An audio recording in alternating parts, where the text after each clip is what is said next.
last part of this video series, and it's titled Jesusstasis. So here is my definition of Jesusstasis. Is the ability to stay stable internally by focusing on Jesus in spite of the present tribulation and great tribulation in our external environment. Remember Peter walking on water. He had his eyes focused on Jesus and was walking on water. As soon as he got his eyes off of Jesus and started looking at the storm, tribulation, great tribulation, what? He started to sink. So Peter, when his eyes were focused on Jesus, he was in Jesusstasis.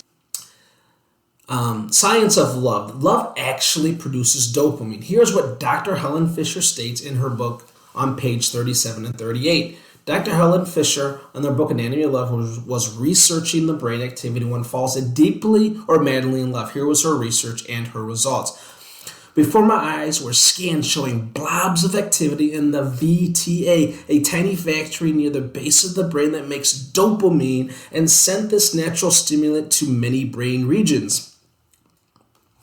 Just as Dr. Fisher jumped for joy at seeing her results, I jumped for joy when I read this because it validated the Word of God. Perfect love casts out fear. Dr. Helen results show dopamine activity in the brain from the VTA when a lover looks at a photo of their beloved. Remember, the journal article states that dopamine neurons in the VTA that project to the basal amygdala contribute to such a teaching signal of neuroplasticity, thereby facilitating the formation of fear memories or threat conditioning. Also, the longer someone was in love, the less activity of anxiousness was involved in the brain. Also, the longer someone was in love, it showed brain activity that produced calm and pain suppression.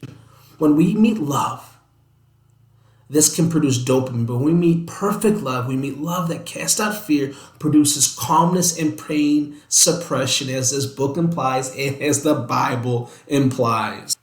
We must get in a place of Jesusstasis, realize that great tribulation is just ahead. If we want our defeat to be like deer feet, motivated, running towards the goal, running towards the reward, not away from the reward, we have to have the chemicals in our mind to see the scriptures accurately, therefore motivating us to move forward.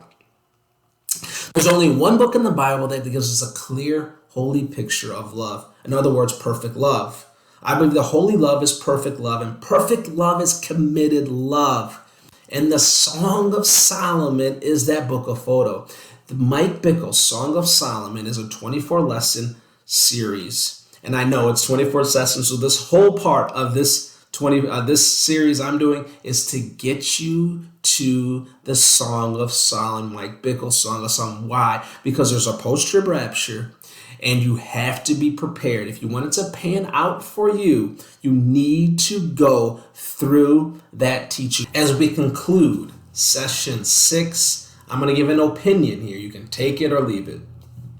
But there's going to be a great revival taking place here very, very shortly, if it's not already here. This revival is going to produce the Ephesians 5:26 through 27 church.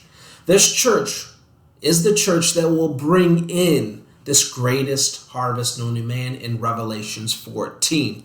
This revival is not specifically the great harvest, in my opinion. God is going to revive a dead church and separate the true church from the false church so that God's greatest harvest will come to a church without spot or wrinkle.